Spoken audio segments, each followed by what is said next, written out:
Increasing fitness levels among school children is high on the public agenda.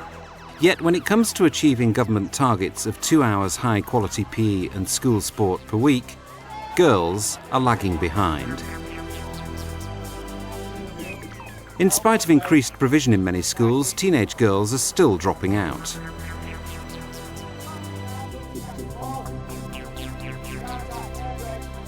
This programme takes a detailed look at Priesthorpe, a specialist sports college in Leeds, and considers how the introduction of innovative practices in PE has motivated girls and created a culture of change. Research shows that 40% of girls are dropping out of physical education at Key Stage 3, and once they've dropped out, the difficulty is getting them back in.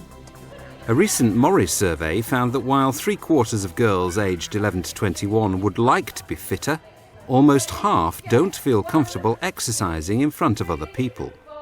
It tends to be at year 9 that they kind of drop off and try and not do as much physical activity as what they were probably doing before, and are less motivated to come to extracurricular activities. Puberty takes control and they start to get more interested in boys and like to go out on a weekend with their friends, and generally haven't got time to stay after school and do extracurricular activities. And usually the more competitive sports tend to suffer as well, because if they're playing a game and they're getting beat, they're not enjoying themselves, so they don't want to come again to a practice.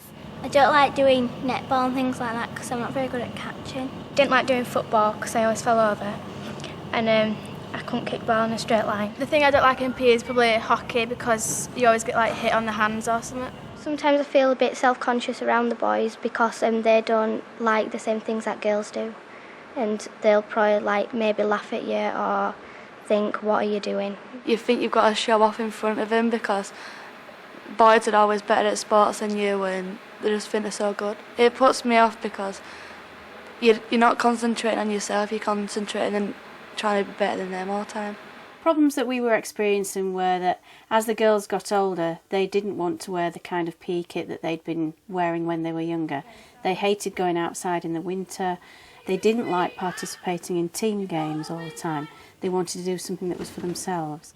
The PE staff at Priesthorpe decided to develop an inclusion policy sensitive to the needs of teenage girls. One of the first things we wanted to do was sit down and talk to the girls, and we're constantly trying to talk to the girls and get them to speak to us, because the student voice is very important, and we can organise all kinds of activities and make changes, but if it's not what they really want, it's pointless.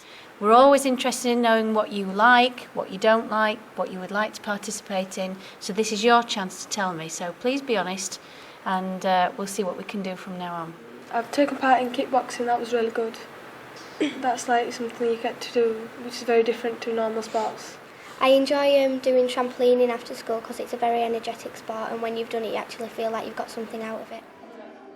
The first changes at Priesthorpe were to the PE kit. For the older girls, the traditional shorts were scrapped and replaced with more casual tracksuit bottoms. The older girls love wearing the tracksuit bottoms. They like them because they're fashionable. They are much less self-conscious. They're not worried about what their legs look like to everyone else. And you can tell them as many times as you like that they look perfectly fine, but they would much rather cover up, wear tracksuit bottoms and feel comfortable about the fact that they're then going to take part in physical activity. The next change was separating the girls from the boys for certain activities. Right from year 7, when the students join us, we discovered that the girls and the boys did not participate very well together in certain activities. For example, gymnastics. The girls were very self-conscious, and having talked to the students, they asked if they could do certain activities separately. Giving the girls a choice of activities was also an important step in motivating them to take part. We offer the Year 9 girls taster sessions in different activities, and then into Key Stage 4, the students get to choose options all the way through the year groups. They wanted to do individual activities. A lot of time in Key Stage 3 they'd spent doing team games. Given a choice, a significant number of girls were opting to do dance-related activities. Jo Graham joined Priesthorpe in 2002 as a newly qualified PE teacher. Since then, she's increased the range of dance activities available within the curriculum. When I arrived at the school 2 years ago, there was a small dance group, and I decided that dance was a nice area for me to take over because I've got an interest in dance, and I thought it would be nice to try and aim it at all the year groups. So we just tried to change the curriculum to help encourage participation and increase motivation from all the girls. I also introduced it into Key Stage 4 because it wasn't an option in part of the options that they get to choose. And I just thought, well, if it's working in Key Stage 3, why not Key Stage 4? So I wrote a scheme of work and trialled it with the Year 10s, and it went down a great success. I got 25 girls picking to do it, and ever since then the numbers have stayed exactly the same. I'm trying to pick on what might be the best route, yeah. But every time I get next to what I'm seeking, all I find is the next move, the next move. Taking girls off-site to do PE has also increased interest. Today the girls have come down to Pudsey Leisure Centre for their Wednesday morning PE option. It's nice to be able to take the girls off site and use this facility because it's a dance studio and it's a mirrored area, and they don't normally get the opportunity to use such a facility. This helps to improve their enthusiasm and motivation during the lesson because they can actually see what it is that they're doing and see how they can improve their own performance. In terms of lesson content, try and make the hours session as fun and enjoyable as possible because the girls have actually opted to take dance as an option as opposed to any of the other activities that we offer in Key Stage 4. It's not a GCSE option, it is just part of their national curriculum, 2 hours of PE. Next move is you go heel across, heel across, heel across, heel across. If you can't. I like to start with an aerobic routine which is usually made up of street dance moves. We taught them a set routine and then we asked the girls to then come up with their own 8 or 16 beats and add these in to the routines so that not only are they just performing, they're actually thinking about what we're asking them to do as well. We always do have a performance element to every lesson and the girls know this and they've kind of got over the fact of, I don't really want to do this, and they actually really enjoy it and they actually really, it motivates them to try hard when you actually give them the task of choreographing their own dance because they want theirs to be the best in the class.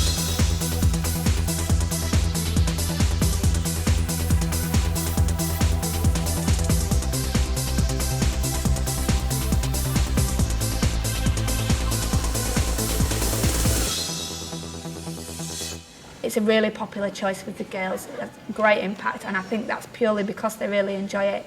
They enjoy using the different facilities, they like listening to different types of music and they just enjoy working with each other. I think they feel less threatened in that environment than what they do sometimes in some of the team games. Given the widespread popularity of dance amongst girls at Priesthorpe, in 2004 it was decided to introduce GCSE dance to the curriculum. GCSE dance is primarily a performance-based course. It actually fits under performing arts rather than physical education. In terms of how the course is split up, it's split into 3 main areas, and that's performance, appreciation and choreography. So the students who undertake the course are expected to develop skills in each of those 3 areas. I introduced it this year, so the Year 10s are currently undergoing the course. At the moment there's 17 girls taking part and it's a real success, they're really enjoying it. Brilliant. How are you two doing? Have you got some interaction in it?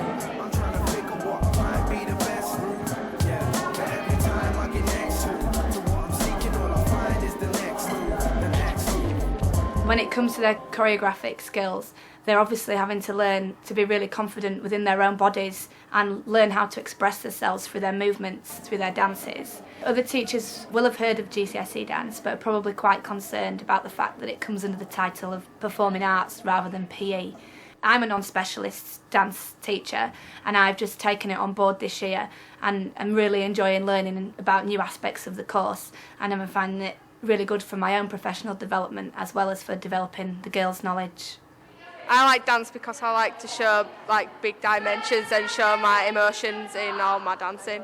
I like doing the gestures and mainly the energetic work. I like it, I enjoy it a lot, yeah. You don't just get to do one type of dance, you get to do about 5 different types of dances. Everybody who takes it will enjoy it and it's really, really fun.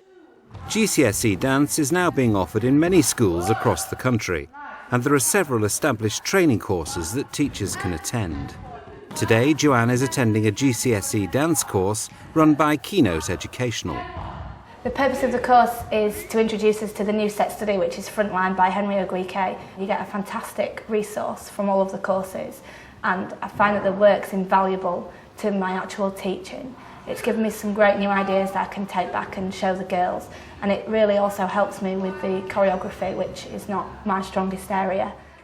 The popularity of dance-related activities within the curriculum has also encouraged Priesthorpe to widen the choice of activities on offer after school. Emma Ward is a cheerleading coach who comes into the school once a week. It is great fun. The girls turn up for practice and they're practicing before I even start the class. They like making up their own chants and cheers. It really is something that you don't have to be an athlete to get started with, and you learn as you go. Trampolining is also a popular choice. It's just an activity that they can dip in, they can dip out of. It's completely voluntary, and that tends to work better with the girls, and they also do tend to, they do tend to come a lot more often. As part of the school sports partnership programme, Priesthorpe now employs several community sports coaches. Lisa Arundale managed a local gym for 12 years before being headhunted by the school. Lisa's role is absolutely to work with Key Stage 4 girls in the secondary schools, to motivate them to take part in activities, to help them to gain links to future activities they could do when they leave school, letting them have taster sessions of all the different things that she can offer, and taking part in some of the curriculum time activities so that the girls have got experience of the opportunities that will be available for them. She is there as a coach to encourage them to take part in what's going on. They want to be there, they want to do the dance, they want to do health and fitness, they enjoy trying different things like steps, skipping, they'll have a go at anything, and that's what I want them to do. I think a big factor was me actually going in and introducing myself as Lisa and not Miss. So I go in as their friend, and I help them just as much as they help me.